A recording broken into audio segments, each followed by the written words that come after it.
দেয়। বলা হয় আইয়ামে জাহিলিয়াতের যুগের কথা। আইয়ামে জাহিলিয়াতের যুগের কথা আমরা সবাই শুনেছি। আইয়ামে জাহিলিয়াতের যুগটাই এত ভয়ঙ্কর ছিল, এত কঠিন ছিল। কিন্তু ওই সময়ের ভিতরে এমন একজন পয়গম্বরকে পাঠায়া আইয়ামে জাহিলিয়াত যুগের সকল অকর্ম কাণ্ডগুলো ধ্বংস করে দিয়ে ইসলামের কায়েম সৃষ্টি করেছেন, ইসলামিক রাষ্ট্র তৈরি করেছেন।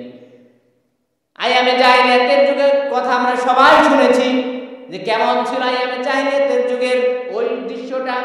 যে দৃশ্যটা ছিল আইয়ামে জাহিলিয়াতের যুগের দৃশ্যটা ছিল হলো জ্যান্ত মেয়েদেরকে কবর দিত, মেয়েদেরকে দেখতে পারতো না। অনেক ব্যভিচার হইতো, অত্যাচার হইতো। আমরা আমাদের নিজের চোখে দেখেছি। গত 15টি বছর আমরা দেখেছি কন্যা সন্তান জীবিত যেমন করে কবর দিত। আমরা গত 15টি বছর দেখেছি এই আইয়ামে জাহিলিয়াতের যুগের যেমন আওয়ামী সরকার, এই আওয়ামী সরকারও আইয়ামে জাহিলিয়াতের মতোই কাণ্ড কারখানা করেছে। বলে কেমনে কাণ্ড কারখানা করেছে? আইয়ামে জাহিলিয়াতের যুগের জামানায় মেয়েদেরকে কবর দিত জিন্দা।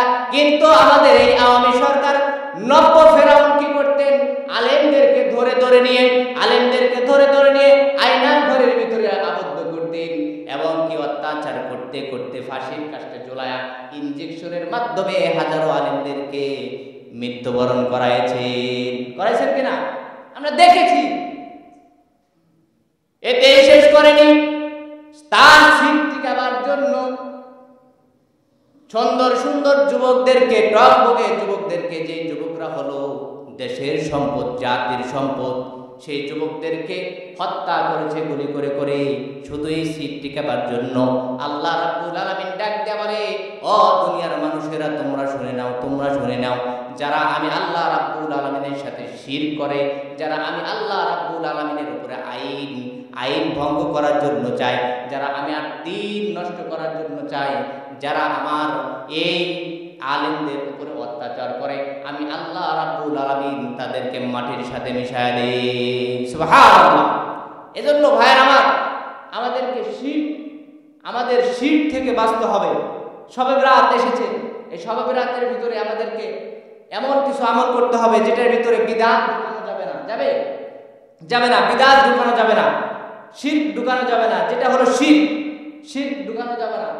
এই দিনের ভিতরে এমন কিছু আমল রয়েছে আমাদের মা বোনেরা করে থাকে যে শবে বরাতের নির্দিষ্ট রোজা রাখে কিনা? রাখে। অনেক আছে মা বোনেরা নির্দিষ্ট করে রোজা রাখে। এই রোজাগুলো রাখা যাবে না।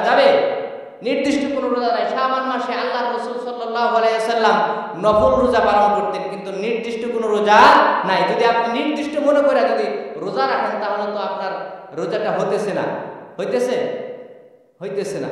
নফল ইবাদতকে যদি আপনি ফরজ ইবাদতের মধ্যে গণ্য করেন তাহলে তো হবে না, শিরক হয়ে যাবে, গুনাহগার হয়ে যাবেন।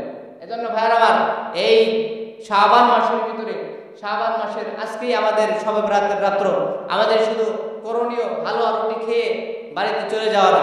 সারা রাত জেগে আপনি যেখানে থেকে আল্লাহ তাআলার কাছে কান্না করেন, তো ওই জায়গা থেকেই আল্লাহ তাআলা কবুল করবে। আপনি ঘরে বসে একা করতেছেন, কবুল করবে। আপনি ঘরে বসে কোরআন তেলাওয়াত করেন, তাসবিহ তাহলিল করেন, নামাজ আদায় করেন, আল্লাহ তাআলা কবুল করবে না? করবে। এজন্য ভাইরা আমার, এই শবে বরাত সম্পর্কে আল্লাহর নবী জনাবে মুহাম্মদ রাসূলুল্লাহ সাল্লাল্লাহু আলাইহি ওয়াসাল্লাম তার স্ত্রী হযরত আয়েশা রাদিয়াল্লাহু তাআলা আনহাকে গুরুত্ব বোঝাচ্ছিলেন যে গভীর রাতে জান্নাতুল বাকির কাছে দাঁড়ায় অজরে কান্না করতেছিলেন। অজরে কান্না করার সময় হযরত আয়েশা জিজ্ঞেস করলেন, ইয়া রাসূলুল্লাহ, ইয়া হাবিবাল্লাহ, হে নবীজি, আপনি গভীর রাতে জান্নাতুল বাকির কাছে কি আপনার স্ত্রীর কথা মনে পড়ার কারণে কান্না করতেছেন? হযরতে আয়েশাকে বললেন, ও আয়েশা রে, আজকে কোন রাত তুমি কি জানো না? হযরত আয়েশা বললেন, আজকে কোন রাত? আজকে এই রাত, যে রাত আল্লাহর নবীজি বললেন আজকে এমন রাত যেই রাতের ভিতরে আল্লাহ রাব্বুল আলামিন বান্দাদের জন্য এমন রহমত আর বরকত রেখেছেন। বলে কেমন বরকত? যে কোনো বান্দা যদি নফল নামাজ পড়ে, কোরআন তেলাওয়াত করে, তাসবিহ তাহলিল করে, আল্লাহ তাআলার কাছে গুনাহ মাফ চায়, আল্লাহ তাআলা তার জীবনের গুনাহ খাতাগুলো মাফ করে দেন। জোরে বলে সুবহানাল্লাহ। এবং কি আল্লাহর নবীজির সাহাবী বর্ণনা করেছেন যে এই শাবান মাসের 14 দিবাগত রাত্রের ভিতরে শিশু শিশু বাচ্চাদের হায়াত নির্ধারণ করা হয়, সুবহানাল্লাহ।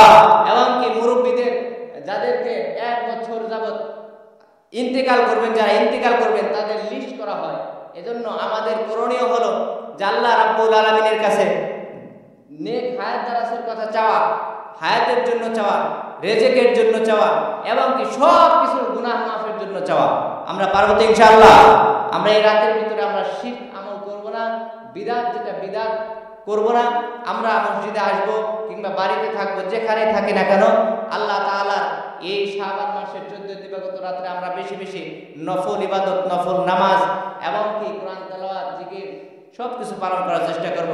আল্লাহ রাব্বুল আলামিন আমাদের সকলকে তৌফিক দান করেন, সকলে বলে আমিন। ও আখিরি দাওয়ানা আলহামদুলিল্লাহি রাব্বিল আলামিন। যারা সুন্নাত পড়েন তারা সুন্নাত পড়েন।